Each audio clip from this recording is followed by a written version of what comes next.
Hey guys, welcome to our channel. In today's video, we're gonna learn how to install Beautiful Soup in Visual Studio Code. Now to install Beautiful Soup in Visual Studio Code, here are the steps that you need to follow. So first things first is to launch the Visual Studio Code on your system. Right after, we need to open your Python project or create a new one.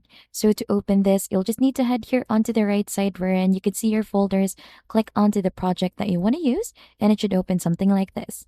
Now, if you want to create a new one, just head here onto File, click onto New File, and then right after, just add in the project name. Just add .py onto the bottom part of your file so that it should be recognized as a Python file. Now the next step, once the project is already open, let's head on to the terminal. Click onto the three dots here onto the upper part corner of the screen, click onto terminal, and then new terminal again. So this should open something like this here onto the bottom part. And once the terminal is open, we're going to use pip to install Beautiful Soup by running the following command. So you'll just need to copy and paste this one out onto your terminal.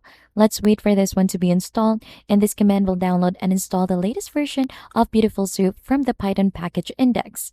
So as you can see, it is downloading as of the moment right now, and it should show successfully installed message once it is already complete. Now right after, it is time to verify the installation. So after the installation process completes, you can verify that Beautiful Soup is installed correctly by typing this one in onto your project. So if this one is not installed correctly, there should be error showing up. So let's close the terminal first and let's paste this onto our project in here. So it should look something like this, and you could start using it into your Python scripts as well. Just import this onto the beginning of your Python files like any other Python packages.